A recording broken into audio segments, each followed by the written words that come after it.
തോരാത്ത കണ്ണീർ തുടച്ചു,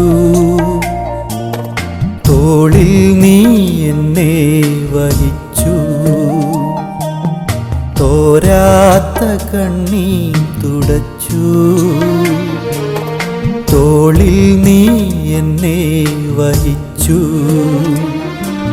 സ്നേഹത്തിൻ പൂന്തണൽ എനിക്കായി വിരിച്ചു, നീ എന്നെ അനുഗ്രഹിച്ചു.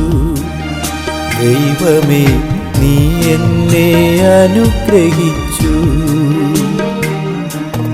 തോരാത്ത കണ്ണീർ തുടച്ചു,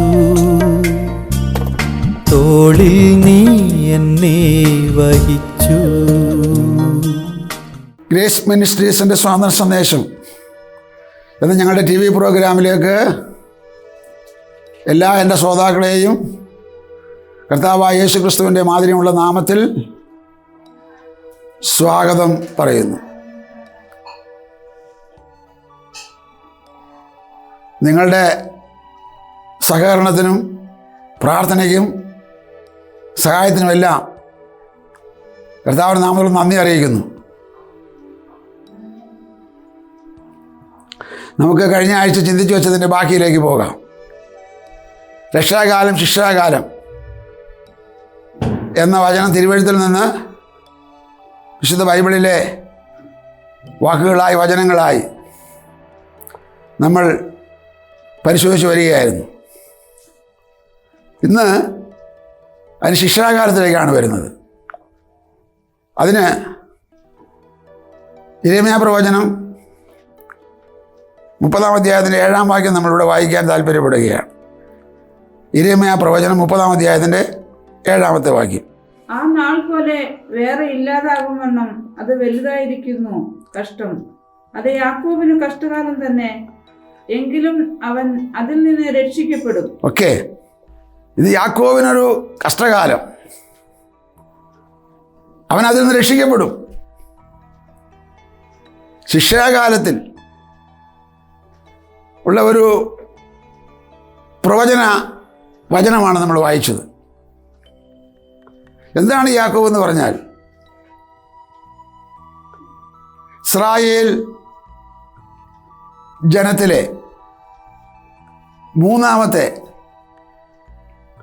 തലമുറയിൽപ്പെട്ട ഒരു മകനാണ് യാക്കോബ്.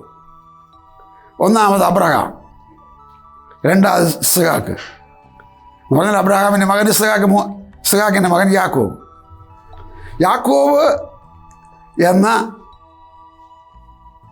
ഈ ദൈവമനുഷ്യനിൽ നിന്ന് ദൈവം പുറത്തു കൊണ്ടുവന്ന ഒരു സമൂഹമാണ്, ജാതിയാണ്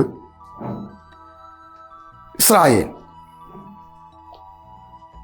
യാക്കോബിന് 12 ആൺമക്കളുണ്ടായിരുന്നു. അവർ 12 ഗോത്രപിതാക്കന്മാരായി. അങ്ങനെ ആ മൊത്തം സമൂഹത്തിന് ദൈവം വിളിക്കാറുള്ളൊരു പേരാണ് യാക്കോബ് ഗൃഹം. ഒരിക്കൽ ദൈവത്തോട് പ്രാർത്ഥിച്ച് വളരെയധികം മല്ലിട്ടപ്പോൾ, യാക്കോബ് വളരെയധികം മല്ലിട്ടപ്പോൾ യാക്കോബിന് ദൈവം ഇട്ടുകൊടുത്ത പേരാണ്, ഇന്നു മുതൽ നീ ഇനി നിൻ്റെ പേര് യാക്കോബ് എന്നല്ല, ഇസ്രായേൽ എന്നാകും. ഇസ്രായേൽ എന്ന പേരിൻ്റെ അർത്ഥം ദൈവത്തിൻ്റെ പ്രഭു എന്നാണ്. അപ്പോൾ ദൈവത്തിൻ്റെ പ്രഭു എന്ന് ദൈവത്താൽ വിളിക്കപ്പെട്ട യാക്കോബ് ദൈവജനത്തിൽ നിന്ന് സ്ലിപ്പായപ്പോൾ, വഴുതിയപ്പോൾ ദൈവം അവരെക്കുറിച്ച് യിരെമ്യാവിനെ കൊണ്ട് പ്രവചിപ്പിച്ച് പറഞ്ഞതാണ് വായിച്ചത്. അതെന്ത്? യാക്കോബിന് കഷ്ടം, അവൻ്റെ കഷ്ടകാലം തന്നെ. അതുകൊണ്ട് പ്രിയരെ, അത് ഇസ്രായേലിനെ കുറിച്ച് പറഞ്ഞ കാര്യമാണ്. അത് നമുക്കെന്ത്? സ്വാഭാവികമായി ചിന്തിക്കാവുന്ന ഒരു ചിന്തയാണത്. വെളിപ്പാട് പുസ്തകം 1:1 നോക്കിയാൽ നമുക്കതിൻ്റെ മറുപടി അവിടെ കാണാം. വെളിപ്പാട് പുസ്തകം 1:1. യേശുക്രിസ്തുവിന്റെ വെളിപ്പാട് വേഗത്തിൽ സംഭവിക്കാനുള്ളത് തന്റെ ദാസന്മാരെ കാണിക്കേണ്ടതിന് ദൈവം അത് അവന് കൊടുത്തു. അവൻ അത് തന്റെ ദൂതൻ മുഖാന്തരം അയച്ച് തന്റെ ദാസനായ യോഹന്നാനെ പ്രദർശിപ്പിച്ചു. വേഗത്തിൽ സംഭവിക്കാനുള്ളൊരു കാര്യം പറഞ്ഞാണ് വെളിപ്പാട് പുസ്തകം തുടങ്ങുന്നത്. പുതിയ നിയമ പുസ്തകങ്ങളുടെ 77-ാമത്തെ പുസ്തകം എഴുതി തീരുന്നതോടുകൂടെ ആ വിഷയത്തിന് തിരശ്ശീല വീഴുകയാണ്. എന്നിട്ട് പറഞ്ഞു തുടങ്ങുന്നത് എങ്ങനെയാണ്? വേഗത്തിൽ സംഭവിക്കാനുള്ളത് ദാസന്മാരെ കാണിക്കുക. പെട്ടെന്ന് ആ വാക്യം വായിച്ച സാധാരണക്കാർക്ക് മനസ്സിലാകത്തില്ലല്ലോ. അതുകൊണ്ട് ഞാൻ നിങ്ങൾക്ക് ഓർമ്മപ്പെടുത്താം. നിങ്ങൾ പരിശോധിച്ചാൽ മതിയാവും. ഞാൻ ഈ വാക്യങ്ങൾ എഴുതി കാണിപ്പിച്ചു, വിഷയത്തെ ഹെഡിങ്ങൾ കാണിച്ചു, അതിന് സബ്ബായ ചിന്താവിഷയത്തെ സ്ക്രീനിൽ വീണ്ടും കാണിച്ചു. ഒക്കെ ഇങ്ങനെ നിങ്ങളുടെ മുമ്പിൽ ഈ ചിന്ത ഷെയർ ചെയ്യുമ്പോൾ നിങ്ങൾ വാസ്തവമായി ഓർക്കേണ്ടത്, എങ്ങനെയും ശ്രോതാവായ ഏതൊരാൾക്കും എന്ന് പറഞ്ഞാൽ അമ്മച്ചിമാർ, അപ്പച്ചന്മാർ, ബാലന്മാർ, ബാലികമാർ, യുവതിയുവാക്കന്മാരായവർക്ക് പെട്ടെന്ന് മനസ്സിലാവും. അനന്തത്തെ സമൂഹം അത്ര ജ്ഞാനത്തിൽ നിറഞ്ഞു വന്നിരിക്കുന്നു. അപ്പം അതുകൊണ്ട് നിങ്ങൾ ശ്രദ്ധിക്കുക, നിങ്ങൾ പിന്നീട് പരിശോധിക്കുക. വേഗത്തിൽ സംഭവിക്കാനുള്ള കാര്യങ്ങളെക്കുറിച്ച് ഞാൻ ചില ആഴ്ച മുമ്പ് ഓരോ കാര്യങ്ങൾ ഓരോന്നായി പറഞ്ഞു. ഇന്നും അങ്ങനെ പറയാൻ പറ്റത്തുള്ളൂ. 1 സഭാകാലം, 2 മഹാപീഡനകാലം, 3 സഹസ്രാബ്ദ വാഴ്ചയുടെ കാലം, 4 അന്ത്യന്യായവിധിയുടെ കാലം, 5 പുതിയ ആകാശം പുതിയ ഭൂമി. ഈ ചിട്ടയിൽ, ഈ ക്രമത്തിൽ 65 പുസ്തകത്തിലുമില്ല. അവിടെ ഇതെല്ലാം ചിതറി കിടപ്പുണ്ട്. അതെല്ലാം കൂടി കോർത്തിണക്കി ഒന്നിച്ച് കൊണ്ടുവന്ന് പഠിച്ചെടുക്കുക എന്ന് പറയുന്നത് സാധാരണക്കാർക്ക് ബുദ്ധിമുട്ടാണ്. അതുകൊണ്ട് ഇങ്ങനെ സൗകര്യാർത്ഥം ഈ പുസ്തകം നമുക്ക് കിട്ടി. ഇതാരും തുറക്കാറില്ല, അധികം പേരും വായിക്കാറില്ല, പ്രസംഗിക്കാറില്ല, പഠിപ്പിക്കാറില്ല. എല്ലാവർക്കും ഇതിനകത്ത് കീറാമുട്ടി പോലെ ഇരിക്കുകയാണ്. അതൊക്കെ എന്തുവാകട്ടെ, അവിടെ ഇരിക്കട്ടെ. അപ്പോൾ വേഗത്തിൽ സംഭവിക്കാനുള്ളത് പറഞ്ഞാൽ സഭ വേഗം പോവും. അതിനുശേഷം മഹാപീഡനം വരും. മഹാപീഡനം വരുമ്പോൾ അത് തുടങ്ങുന്ന 6-ാം അധ്യായം തുടങ്ങിയാണ്. അത് അവസാനിക്കുന്ന 18-ാം അധ്യായത്തിൽ തീരുകയാണ്. 22 അധ്യായം മാത്രമുള്ള 404 വാക്യങ്ങളുള്ള ഈ കൊച്ചു പുസ്തകത്തിനകത്ത് മഹാപീഡന കാലഘട്ടമാകുന്ന 7 വർഷത്തെക്കുറിച്ച് എഴുതുവാൻ, നോക്കി എഴുതുവാൻ, കേട്ടെഴുതുവാൻ യോഹന്നാൻ അപ്പോസ്തലന് 13 അധ്യായങ്ങളാണ് അനുവദിച്ചത്. ആർക്കും ഇത് വായിച്ചു നോക്കിയാൽ മനസ്സിലാകുന്ന കാര്യമല്ലേ? അതിനുള്ള എങ്ങനെ വകതിരിച്ച് പറയുന്നത്? ദൈവത്തിന് സ്തോത്രം. അങ്ങനെ വേഗത്തിൽ സംഭവിക്കാനുള്ള കാര്യത്തിൻ്റെ 2ാമത്തെ കാര്യമാണ് മഹാപീഡനകാലം എന്ന് പറഞ്ഞാൽ. 1ാമത്തെ കാര്യം സഭ ഇവിടുന്ന് പോകും. സഭയോടെ ഉള്ളപ്പോൾ ഗുരുതരമായ ദൈവകോപം വെളിപ്പെടാൻ പറ്റത്തില്ല. അത് ഞാൻ പിന്നാലെ പറയാം ഇപ്പം തന്നെ. കാരണം ഈ സഭയ്ക്ക് വേണ്ടി 3 അഡ്വക്കേറ്റുമാരിവിടെ ഉണ്ട്. ഒന്ന്, പിതാവിൻ്റെ വലത്ത് ഭാഗത്ത് യേശു ഇരുന്ന് സഭയ്ക്ക് വേണ്ടി അഡ്വക്കേറ്റ് ചെയ്യുകയാണ് എന്ന് പറഞ്ഞാൽ എൻ്റെ പ്രതി എന്ന് പറഞ്ഞ് പക്ഷം പിടിച്ച് വക്കീൽ പറയുന്നത് പോലെ. 2, പരിശുദ്ധാത്മാവ് ഇവിടെയുണ്ട്, ഭൂമിയിലുണ്ട്. പരിശുദ്ധാത്മാവ് സഭയ്ക്ക് വേണ്ടി ദൈവത്തോട് സഭയുടെ ആവശ്യങ്ങൾ അറിയിച്ച് പക്ഷം പിടിച്ച് വാദിക്കുകയാണ്. 3, ഈ സഭയ്ക്ക് വേണ്ടി പ്രാർത്ഥിക്കുന്ന ഈ സഭാജനം, വിശേഷാൽ അതിൽ നിന്ന് ദൈവം സെലക്ട് ചെയ്തിരിക്കുന്ന, ദൈവം തിരഞ്ഞെടുത്തിരിക്കുന്ന, ദൈവം നിയോഗിച്ചിരിക്കുന്ന നിയോഗിതരായ ശുശ്രൂഷകന്മാരിവിടെയുണ്ട്. അപ്പോൾ ഇവർ 3 പേരും ഇവിടെ നിലവിലുള്ളപ്പോൾ ഈ പീഡനത്തിൻ്റെ, ദുരന്തത്തിൻ്റെ പ്രാധാന്യം ഇവിടെ വെളിപ്പെടുത്താൻ പറ്റത്തില്ല ദൈവത്തിന്. സഭ പോയി കഴിഞ്ഞാലേ പറ്റത്തുള്ളൂ. പ്രാർത്ഥിക്കുന്ന സഭയാണിത്, കാത്തിരിക്കുന്ന സഭയാണിത്. ഈ സഭയ്ക്ക് കഷ്ടമുണ്ട്, പക്ഷെ മഹാകഷ്ടമില്ല. ഈ സഭയ്ക്ക് കടന്നു പോകേണ്ടതായ മണ്ഡലങ്ങളല്ല 6 മുതൽ 18 വരെയുള്ള അധ്യായങ്ങൾ. ഈ സഭയുടെ സഭാകാലം വെളിപ്പാട് പുസ്തകം 1, 2, 3 അധ്യായങ്ങളിലാണ്. 4, 5 അധ്യായം ദൈവരാജ്യത്തിൻ്റെ കാര്യങ്ങളെ ദർശനമാണ്. അത് പിന്നാലെയുള്ള എപ്പിസോഡ് നിങ്ങൾക്ക് കേൾക്കാം. 6 മുതൽ 18 വരെ മഹാവീറിൻ്റെ കാലത്തിൻ്റെ കാര്യമാണ്. അവിടെ നിന്ന് അങ്ങോട്ട് സഹസ്രാബ്ദവും സഭയുടെ പ്രതിഫല വിഭാഗവും അന്ത്യന്യായവിധിയും പുതിയ ആകാശവും പുതിയ ഭൂമിയും ഒക്കെ വെളിപ്പെടുന്ന ചുരുക്കം അധ്യായങ്ങളിൽ. അപ്പോൾ ഇങ്ങനെ കിടക്കുന്നു. അപ്പോൾ ഈ സ്വർഗരാജ്യത്തിൻ്റെ ചിത്രം എന്തുകൊണ്ടാണ് യോഹന്നാൻ അപ്പോസ്തലൻ വെളിപ്പെടുത്തിയത്? ഞാൻ പതിറ്റാണ്ടുകളായി അതിനെപ്പറ്റി ആഗ്രഹിക്കുകയും പ്രാർത്ഥിക്കുകയും ചെയ്യുന്നത്. എനിക്ക് വെളിപ്പെട്ട കാര്യം ഇപ്പോൾ പറയാൻ നിൽക്കുന്നില്ല. ഇവിടെ പറഞ്ഞു വരുന്ന കാലം ശിക്ഷാകാലം എന്ന് പറയാനുള്ളതിന് കാരണം എന്താണ്? ഇത് പറയാനുള്ള പവർ എന്താണ് നിങ്ങൾക്ക് എന്ന് നിങ്ങളിൽ ആരെങ്കിലും ചിന്തിക്കുന്നെങ്കിൽ, ചില ആഴ്ച മുമ്പുള്ള എപ്പിസോഡിലൊക്കെ ഞാൻ പറയാറുള്ളത് പോലെ പോസ്റ്റ്മാന് ഈ കത്തുകൾ കൊണ്ടുവരാനുള്ള കാര്യം എന്താണെന്ന് വെച്ചാൽ നിങ്ങളുടെ അഡ്രസ്സ് ഇതായതുകൊണ്ടാണ്. അത് സർക്കാർ നിയോഗമാണ് നിങ്ങളുടെ അഡ്രസ്സിൽ എത്തിച്ചെന്നു. ഇതുപോലെ നിങ്ങളോട് ഇത് പറയണമെന്ന് സ്വർഗീയ സർക്കാരിൻ്റെ കമാൻഡിങ് ഓർഡറാണ്. മത്തായി എഴുതിയ സുവിശേഷം 3-ാം അധ്യായം അതിൻ്റെ 7-ാമത്തെ വാക്യത്തിൽ എന്താണ് വായിക്കുന്നത് നോക്കാം. മത്തായി എഴുതിയ സുവിശേഷം 3:7 തന്റെ സ്നാനത്തിനായി പരീശരിലും സാധുക്കരിലും ചിലർ വരുന്നത് കണ്ടറിയാൻ അവൻ അവരോട് പറഞ്ഞത്, സർപ്പസന്തതികളെ, വരുവാനുള്ള കോപത്തെ ഒഴിഞ്ഞ് ഓടിപ്പോകുവാൻ നിങ്ങൾക്ക് ഉപദേശിച്ചു തന്നത് ആർ? വരുവാനുള്ള കോപം.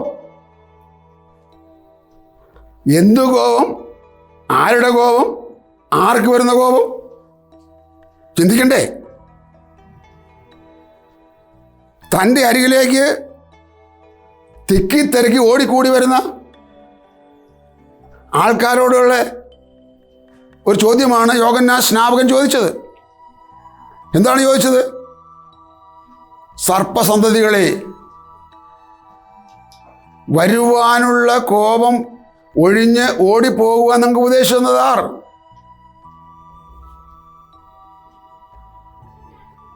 ഈ ലോകത്ത് ദൈവത്തിൻ്റെ കോപം വരാനുണ്ട്.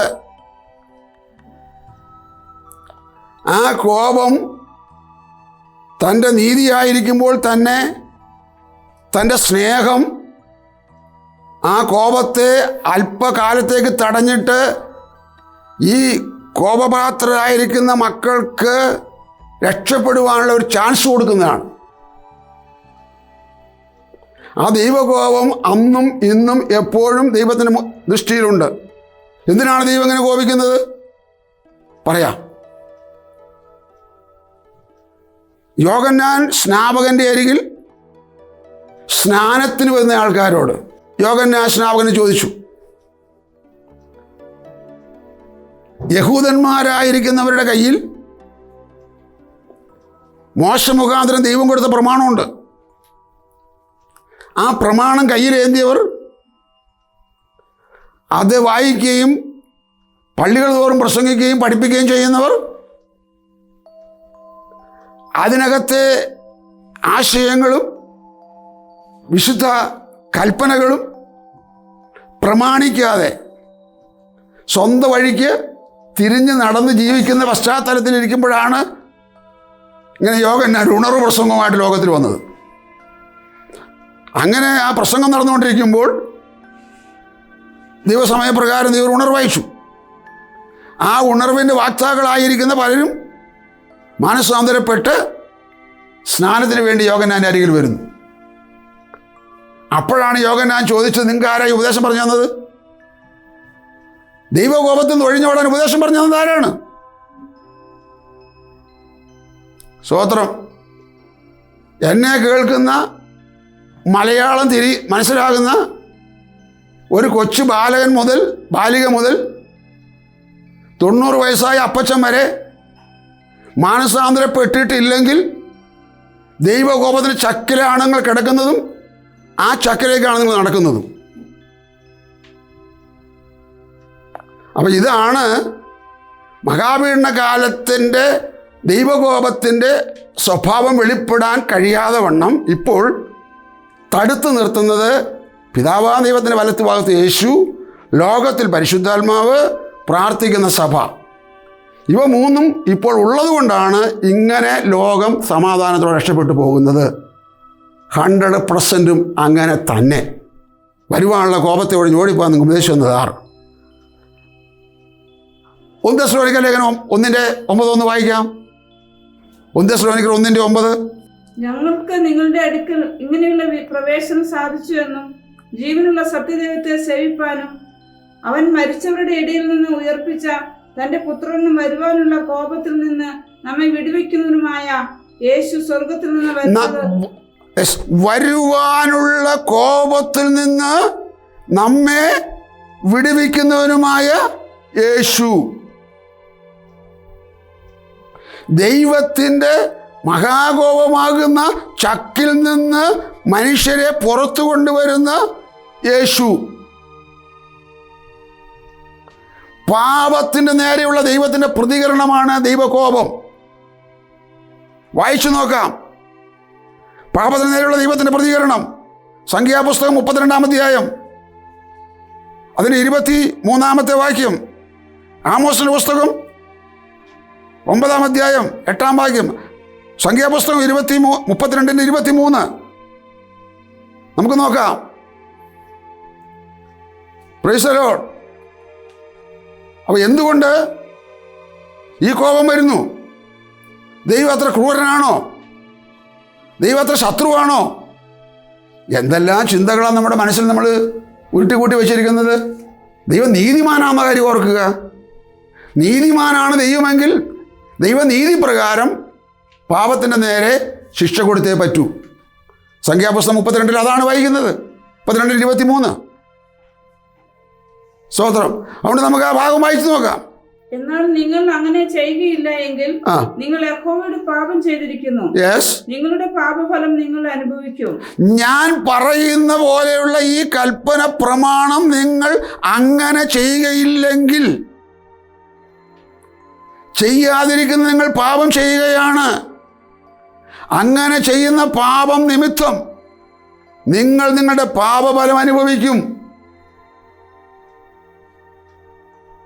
ഇപ്പോൾ ഞാൻ പറഞ്ഞുകൊണ്ടിരിക്കുന്നത് ശിക്ഷാകാലത്തിൽ ദൈവത്തിൻ്റെ കോപമെന്ന് പറയാനുള്ള പവർ അല്ലെങ്കിൽ അതോറിറ്റി നിങ്ങൾക്ക് എന്താണെന്ന് എന്നോട് നിങ്ങൾ തിരിച്ച് ചിന്തിക്കുകയോ ചോദിക്കുകയോ ചെയ്തതിൻ്റെ അർത്ഥമാണ് ഞാൻ പറയുന്നത്.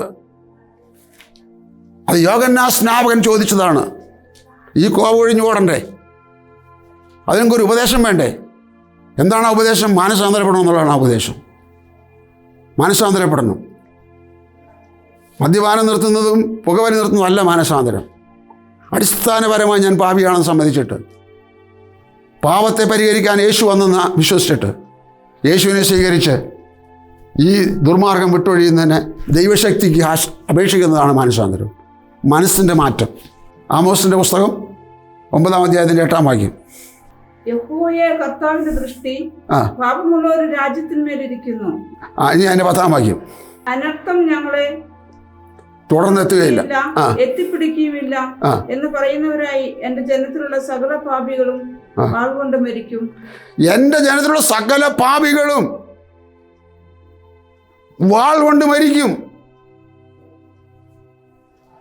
ഒരു സുവിശേഷകൻ എന്ന നിലയിലും ഒരു സഹോദരൻ എന്ന നിലയിലും ഭൂതലത്തിലെ മനുഷ്യരോട് ദൈവനിയോഗത്താൽ ഞാൻ പറയുന്നു, പാപിക്ക് ശിക്ഷ വരാതിരിക്കുകയില്ല. പാപത്തിന് ദൈവത്തിന് കോപമുണ്ട്. അതിനെ തടയുന്നത് യേശുക്രിസ്തുവാണ്. സഭ എടുക്കപ്പെട്ട് കഴിഞ്ഞാൽ യേശുക്രിസ്തു പിതാവിൻ്റെ വലത്തുഭാഗത്തില്ല. അവൻ ജഡ്ജിയായി മാറി. ശിക്ഷാകാലം വന്നു, രക്ഷാകാലം കഴിഞ്ഞു. 100% ദൈവിക വെളിപ്പാടിൻ്റെ അക്ഷരം ഇങ്ങനെയാണ്. അതുകൊണ്ട് എന്തുകൊണ്ടാണ് ദൈവം കോപിക്കുന്നത് എന്നാണ് ഞാൻ പറഞ്ഞു വന്നത്. യഹോവയുടെ ദൃഷ്ടി പാപമുള്ള ജനത്തിൻ്റെ മേലിരിക്കുന്നു. ആ പാപത്തിന് ശിക്ഷ വരാതിരിക്കാൻ പറ്റത്തില്ല. ദൈവത്തിൻ്റെ നീതി അതിന് അനുവദിക്കത്തില്ല. ദൈവത്തിൻ്റെ സ്നേഹം അവനെ വെറുതെ വിടണം. ആ വെറുതെ വിടാനുള്ള മാർഗം ഒരുക്കിയതാണ് യേശുക്രിസ്തു. യേശുക്രിസ്തു തിരസ്കരിക്കുകയും 2 തെസ്സലോനിക്കർ ലേഖനം 1-ാം അധ്യായത്തിൻ്റെ 10-ാമത്തെ വാക്യം കൂടെ വായിക്കും. 2 തെസ്സലോനിക്കർ 1:10.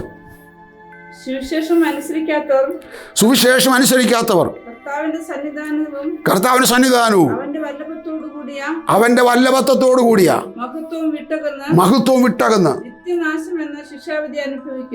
നിത്യനാശം എന്ന ശിക്ഷാവധി അനുഭവിക്കും. ഇതാണ് പഴയ നിയമത്തിൽ സംഖ്യാപുസ്തകത്തിൽ വായിച്ച നിന്റെ പാപഫലം നീ അനുഭവിക്കും.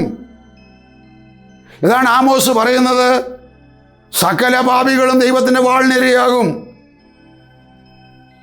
ദൈവത്തിന് മൂർച്ച കൂട്ടിക്കൊണ്ടുവരുന്ന ഇരുമ്പിൻ്റെ വാളൊന്നും വേണ്ട, ഒരു വാക്കിനെല്ലാം നിരംപരിശാകും. അതുകൊണ്ട് ഞാനോ നിങ്ങളോട് പറയുന്നതിൻ്റെ ഇന്നത്തെ നമ്മുടെ എപ്പിസോഡിലെ വിഷയം, ലോകം യുഗമാറ്റത്തിലേക്ക് നീങ്ങിക്കൊണ്ടിരിക്കുമ്പോൾ ഇത് രക്ഷാകാലം. ഈ രക്ഷാകാലത്തിൻ്റെ സമയത്തെ അന്യമാക്കുമ്പോൾ, ഇത്ര വലിയ രക്ഷയെ ഗണ്യമാക്കാതെ പോയാൽ നമുക്ക് തെറ്റി ഒഴിയാൻ പറ്റുകയില്ല. അതുകൊണ്ട് പ്രിയരെ, ഇന്ന് പകലിൽ ഈ വചനത്താൽ ദൈവത്തിലേക്ക് തിരിയുവാൻ, ശാന്തി ആത്മശാന്തിയിലേക്ക് തിരിയുവാൻ, രക്ഷ ആത്മരക്ഷയിലേക്ക് തിരിയുവാൻ, കോപം ദൈവകോപത്തിൽ നിന്ന് വിടുതൽ പ്രാപിക്കുവാൻ, പ്രത്യാശ ദൈവരാജ്യത്തിലേക്കുള്ള പ്രത്യാശ ഉണ്ടാകുവാൻ, സമാധാനം ദൈവം തരുന്ന സമാധാനം അനുഭവിക്കുവാൻ. എനിക്ക് ദൈവത്തോട് സമാധാനമുണ്ടോ? മനുഷ്യരോട് സമാധാനമുണ്ട്. എനിക്ക് ദൈവത്തോട് സമാധാനമില്ലേ? മനുഷ്യരോട് സമാധാനമില്ല. അതുകൊണ്ട് കാര്യഗൗരവമായി ഈ ശിക്ഷാകാലത്തെ മനസ്സിലാക്കുവാൻ ഇടയാകണം. ശിക്ഷാകാലം തുടങ്ങുന്നത് സഭയുടെ ഉൾപ്രാവണം കഴിഞ്ഞ് വെളിപ്പാട് 6 എത്തുമ്പോൾ ഇസ്രായേൽ ജനത്തിന് കഷ്ടകാലം തുടങ്ങുന്നു. അത് വലിയ കഷ്ടമായി തുടങ്ങുന്നു. അത് പിന്നാലെ വരുന്ന എപ്പിസോഡിൽ പറയും. ഇസ്രായേലിന് കഷ്ടകാലം തുടങ്ങുമ്പോൾ ഈ ലോകത്തിൽ അതിനേക്കാൾ ഗുരുതരമായ കഷ്ടകാലകാലം ആരംഭിക്കുന്നു. അതും നമ്മുടെ വ്യത്യാസം ഒറ്റ വാക്കിൽ, ഇസ്രായേലിൻ്റെ കയ്യിൽ മോശ മുഖാന്തരം ലഭിച്ച ദൈവപ്രമാണമുണ്ട്. ദൈവപ്രമാണം വിളിച്ചു പറയുന്നു, യേശു ലോകത്തിൽ ജനിക്കും. യേശു ലോകത്തിൽ ജനിക്കുന്നത് കൊണ്ട് അവൻ വന്നാൽ പാപത്തിന് പരിഹാരം വരും.